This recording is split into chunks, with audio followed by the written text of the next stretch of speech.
안녕하세요. 권중앙TV의 권중앙입니다. 오늘은 11월 26일 화요일 오전입니다. 비 오는 아침입니다. 오늘 방송을 시작하겠습니다. 여러분들 어젯밤에 잠을 잘 주무시지 못했죠? 어떤 분들은 잠을 잤겠죠. 여러분들 다 보도를 보셨겠죠. 이재명 위증교사의 1심 재판 선고에서 묘한 재판이 나왔습니다. 묘한 재판. 참 이해할 수 없는 게 이거예요. 전에 박근혜 대통령 시절에 그 탄핵된다고 해가지고 그때 탄핵 걸치게 재판 받을 때 여러분 보셨죠? 삼성에서 최순실이 딸 최유라한테 말을 사서 제공했어요. 말. 그러니까 여러분들이 아시지만 최유라가 말을 잘 타서 아시안 게임 때 금메달도 땄던 여자예요. 말을 사서 제공했어요, 이렇게. 근데 그거를 가지고 최순실이하고 그 박근혜 대통령하고 절친하고 친하다. 옛날부터 잘 아는 사람이다. 이렇게 뭐 서로 또 대화도 있고 뭐 서로 아주 가까운 사이다. 아버지 때부터 가깝다. 이제 그래가지고 그때 뭐 국정농단이니 뭐니 해가지고 패블리시 다 조작하고 해가지고 다 나중엔 대법원에서 무혐의 났던 사건인데요. 그쪽에요. 박근혜 대통령한테 그 판사의 판결이 뭐냐면 말을 사주라, 말을 제공해줘라, 도와줘라, 그러는 얘기를 안 했다 하더라도 서로 잘 아는 사이인데 묵시적 청탁을 했다. 묵시적 부탁을 했다는 얘기예요. 그러니까 마음속으로 했다는 얘기예요. 마음속으로. 그 재판이 마음속까지 들여다보는 재판을 하는 거예요. 그래서 삼성에서 말을 사줬다. 묵시적 청탁이라는 거예요. 그쪽에 참 이해가 안 갔어요. 묵시적 청탁. 성경에는 마음으로 여자한테 좋은 감정 가지고 간음을 하면 그건 간음이다. 간음이다. 그렇게 하는 구절도 있긴 있습니다. 마음으로만 먹어줘도 그게 간음이다. 그냥 그렇게까지 하지 말아라. 여성들한테는 그렇게 마음속으로 사모하고 마음속으로 이렇게 그 여성들을 갖다가 좋아하고 사랑하고 뭐하는 그것도 간음이다. 마음으로 간음이다. 그것도 간음이다. 뭐 그런 얘기도 있습니다만 묵시적 청탁 때 참 나는 그때 백과사전도 찾아보고 뭐 다 뒤져봤어요. 한마디로 이해가 안 갔어요. 묵시적 청탁이었다. 그러니까 저기 있는 저 물건을 내가 가졌으면 좋겠다. 내가 갖고 싶다. 뭐 필요하다. 뭐 이렇게 했으면 묵시적 절도죄에 해당된다. 이렇게 봐야 되는 거예요. 묵시적. 참 나는 그때 이해가 안 가는데요. 우리나라 재판부가요. 참 이런 재판부가 나 있는지 모르겠어요.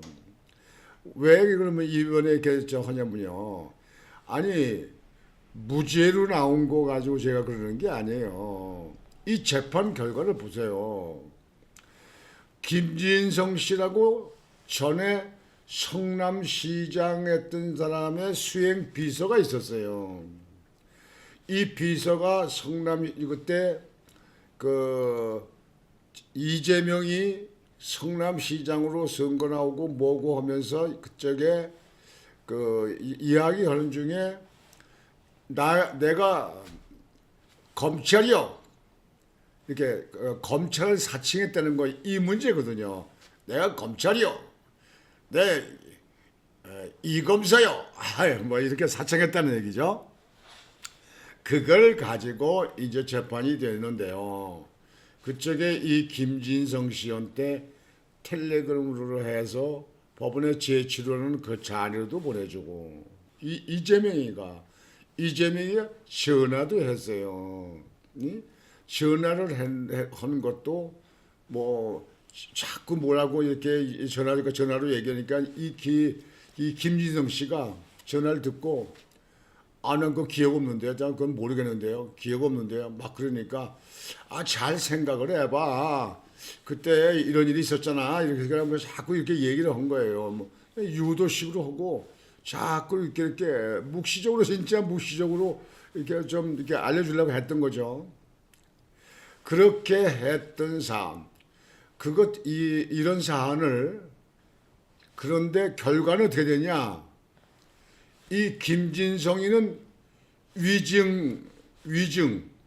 위증자로 재판부에서 위증으로 인정을 받아서 벌금 500만 원을 때렸어요.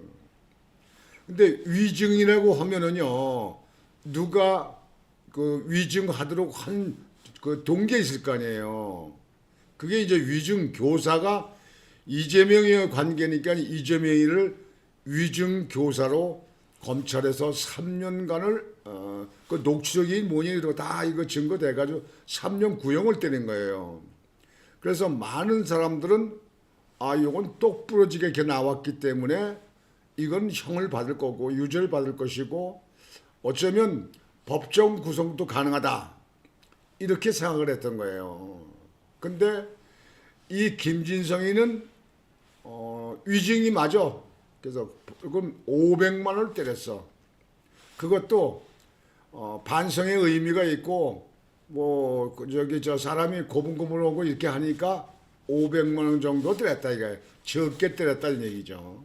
재판부 그 얘기예요. 그리고 이재명이 위증 교사는 무혐의 그거는 고의를 했다고 그렇게 볼 수 없다. 그건 방어권에서 그렇게 할 수 있는 거다. 그래가지고 무혐의 이렇게 나왔습니다. 자, 여기서 여러분들 생각을 해보세요.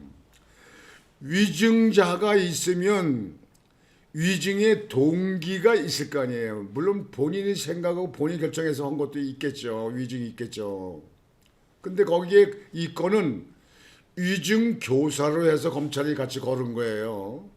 근데 위증자는 있는데 위증 교사는 없다. 아니다. 그게 지금 현재 말장난 같잖아요. 위증을 이재명의 위증을 갖다가 교사를 한 게 아니라 김일성이가 생각을 돌이킬 수 있도록 얘기를 하고 자기의 방어권 차원에서 그 정도는 할 수 있었다. 방어권 차원에서. 그렇다면 어느 정도 해야 위증 교사가 되는가? 이 문제를 보면서요. 옛날 박근혜 대통령 아까 말씀드렸듯이 묵시적 청탁, 핵에 망측한 사회에서 잘 쓰지도 않는 그런 말을 만들어가지고 묵시적 청탁으로 해가지고 박근혜 대통령을 감옥에다 씌워버린 겁니다. 근데 이거는 그건 마음으로만 먹어도 벌써 이게 시킨 거다. 그렇게 적용한 거다. 근데 이거는 전화도 하고, 그리고 텔레그램으로도 보내주고 몇 차례 시키고 했어요. 그랬는데 이건 마음으로만 먹은 게 아니고 마음으로 시킨 게 아니고 직접 전화가 통하고 목소리를 내고 이렇게 해서 얘기를 한 거예요. 예? 그 사람을 그렇게 자꾸 유도한 거 아닙니까? 이 김진성 씨를 그렇게 말하도록 위증하도록.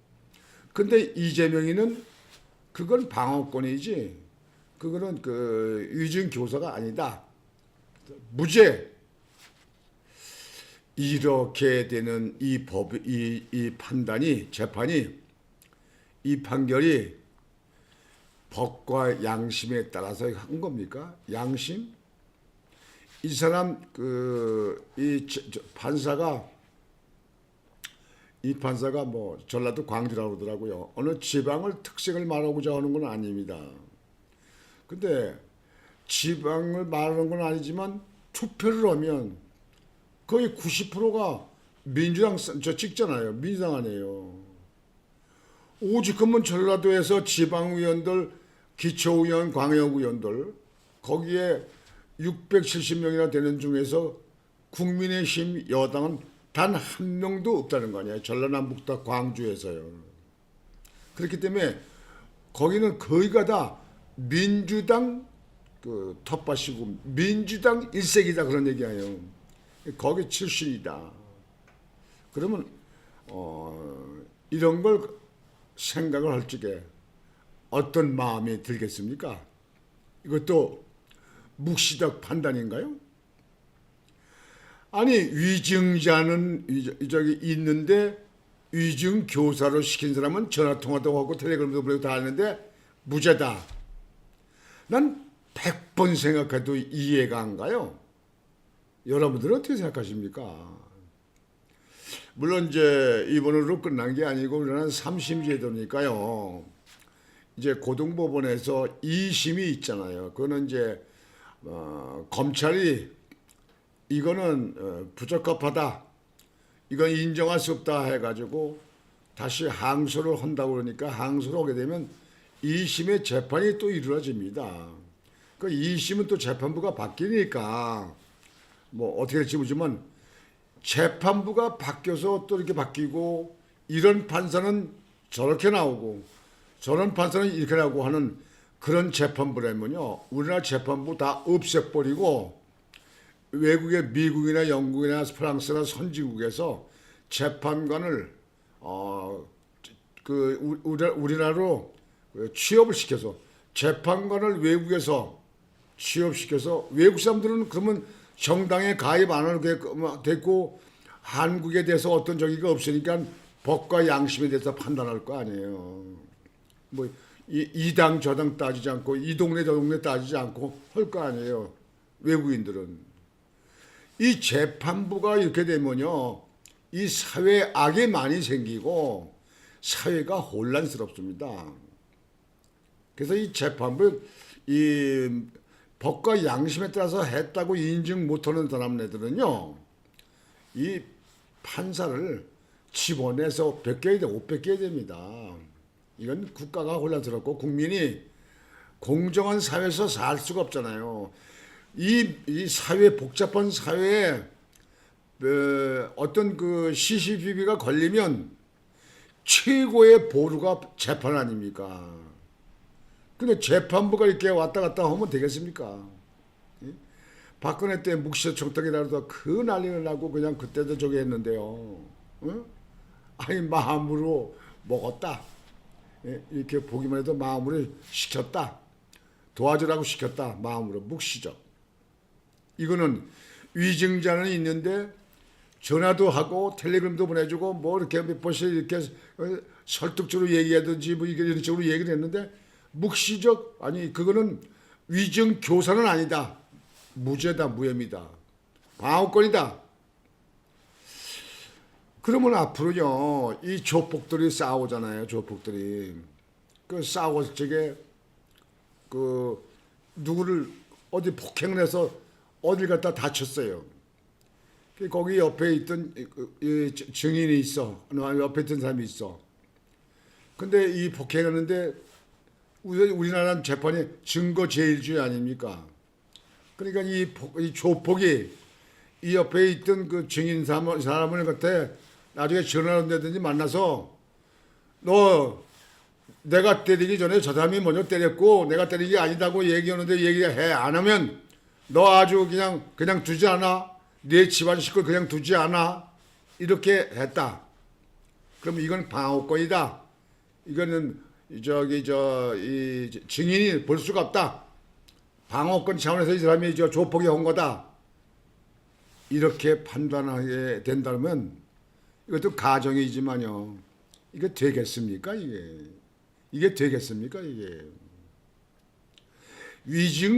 위증자는 있어서 벌금 500만 원 때리고 위증 교사로 그 재판한 사람은 무죄다. 와, 나는 이런 재판을 우리나라에서 지켜보고 산다는 자체가 납득이 안 갑니다. 저는 이재명이도 뭐 검찰도 무슨 김진성이도나 공인에 대해서는 나도 잘 모릅니다. 난 똑바로 하늘에 두고 머리를 두고 사람으로서 정도에 서서 생각을 해보는 겁니다. 정도로. 그렇다면 이재명이가 위증 교사가 무혐의다, 무죄다 하면 김증성이도 위증이 아니다. 위증으로 볼 수 없다. 그래서 벌금 500만 원 때리지 말고 여기도 무혐의로 했어야지. 김주석이도 똑같이 해야 될 거 아닙니까? 한 사람은 위증자로 유죄, 한 사람은 무죄. 이게 여러분들 이해가 되십니까? 이게 두 사람이 똑같이 무죄, 또 그걸 모르겠어요. 근데 같은 건에 그 사람은 위증자, 벌금 500만 원. 그것도 좋게 봐서 500만 원이야. 반성하는 기미가 보이기 때문에. 근데 이재명이는 방어권이다. 고의를 시켰다고 보기 어렵다. 고의를 시켰다고 보기 어렵다. 무죄. 국민 여러분, 시청자 여러분, 이런 나라가 법치가 제대로 쓴다고 볼 수 있겠습니까? 물론 이런 걸 막으려고 우리나라는 삼심제들을 택하고 있습니다. 북한 같은 데 그냥 재판 그냥 직결 재판 아닙니까? 그냥 즉시 그냥. 공산당이고요. 다음에 이제 검찰이 항소를 하게 되면 고등법원에 가서 이제 재판을 합니다. 시기는 내년도 6월 내외라고 합니다. 내년도 6월열에, 그러니까 거의 여름 전에 이제 고등법원에 나오죠. 고등법원에서 제대로 심의해서 고등법원에 재판에 있는 사람들이 정말 법과 양심에 따라서 이게 돼서 재판을 해서 결과가 또다시 이재명에 대해서 위증교사에서는 뒤집힐 수 있습니다. 뒤집히면서 법적 구속도 가능합니다. 여하튼 그것은 지켜봐야겠습니다만 우리나라 재판부 이번 기회를 가지고 재판관 판사들 모두 다 정말 양심을 걸고 자기 하는 위치를 돌아보길 바랍니다. 물론 인간이기 때문에 마음이 움직이는 것은 사실이죠. 뭐 작용을 하죠.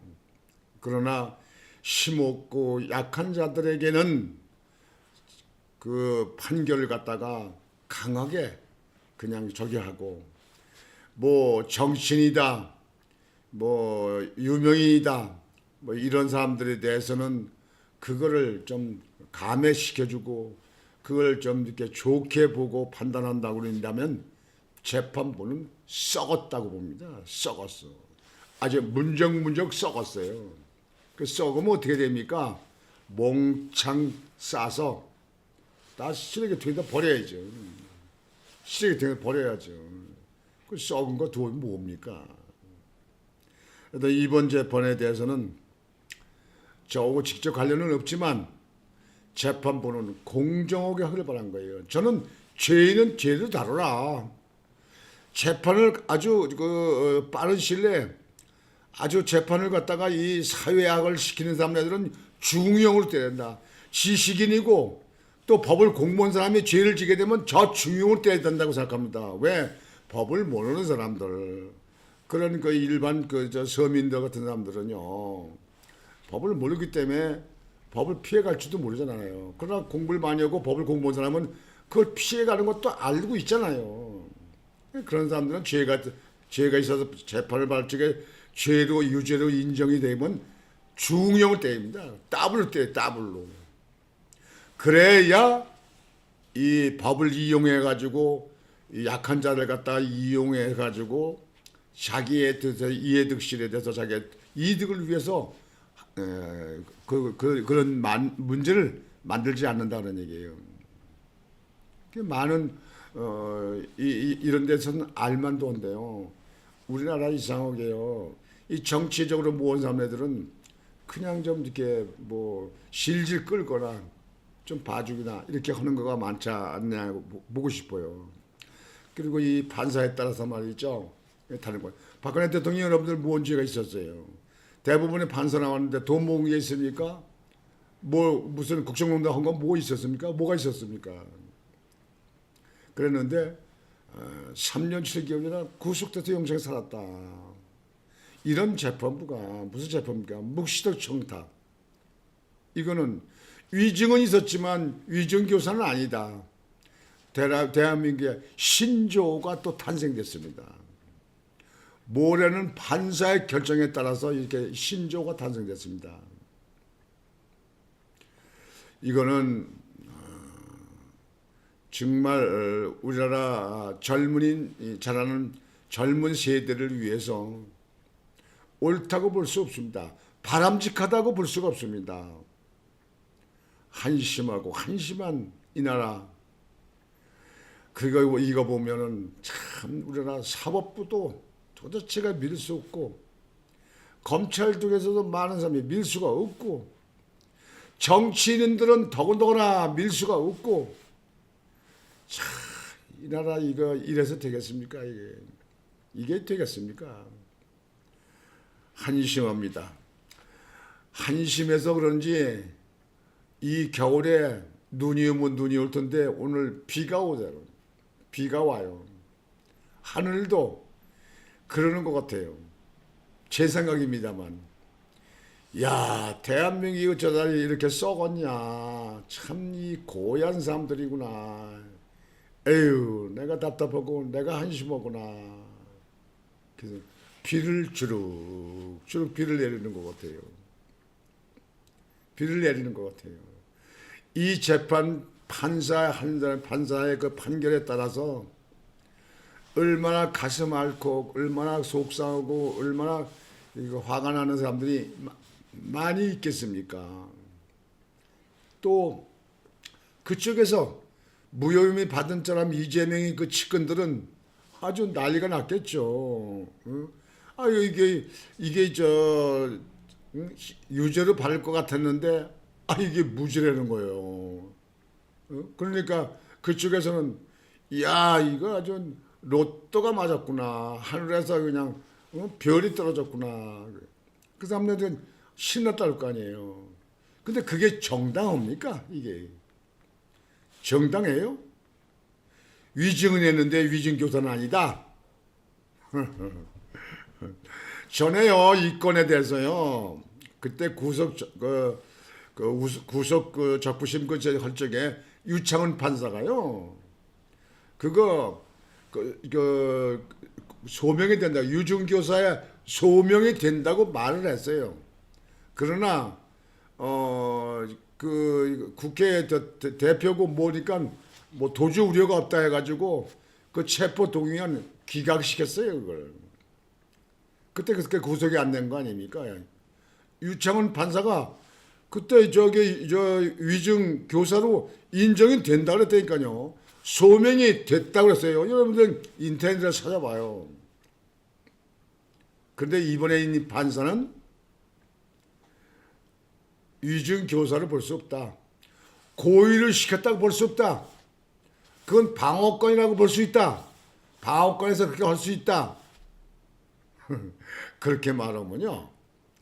죄인들, 유죄 받을 사람들 하나도 없어요.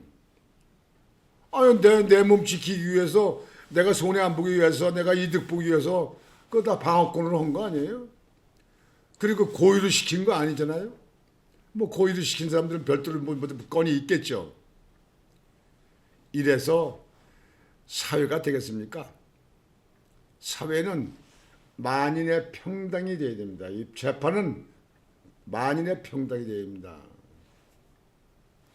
그런데 이런 판결이 나왔을 때는요. 재판부를 신뢰하기가 어렵습니다. 재판부를 믿을 수가 없잖아요. 자, 이런 경우에 억울하다 이렇게 했을 경우에 어디 이 세계가 자유민주화에서 유엔 같은데 그런 걸 탄원서 같은 걸 내가지고 거기서 다시 재판 좀 하는 그런 제도는 없는지 모르겠어요. 그러니까 여기서 재판에 가서 그 딱 끝난다면 그거 억울해서 되겠습니까? 그 이제 다시 이제 고등법원에 2심이 있고 대법원이 있고 이제 아직도 두 번이 남았는데요. 고등법원에서 이 사건이 완전히 될 수도 있습니다. 천상 이제 그것만 지켜볼 수가 없는데요. 여하튼 재판부 국민들의 무슨 그 뜻에 국민들의 눈높이에 맞게 그렇게 하려는 게 아닙니다. 자기들이 정책이라든가 이념적으로 다 떠나서 법과 양심에 따라서 판결을 해라 이게요. 이번 일은 납득하기 어렵습니다. 이해가 안 됩니다. 상상이 안 됩니다. 이게 무슨 경우입니까 이게? 오늘 여러분들 비 오는 날이신데요. 날씨가 많이 아마 좀 차릴 겁니다. 앞으로 여러분들 건강관리 많이 유의하시고 다음 고등법원의 재판에 대해서 항소를 하게 되면 2심을 기다려 보시고 재판이 판결이 똑바로 서는지 거기에 대해서 여러분들이 기다리시는 것이 이제 남은 과제가 아닌가 이렇게 생각합니다. 오늘 방송은 이것으로 마치겠습니다. 여러분들 오늘도 편안한 하루 되시기 바라겠습니다. 권유광TV의 권유광이었습니다. 안녕히 계십시오.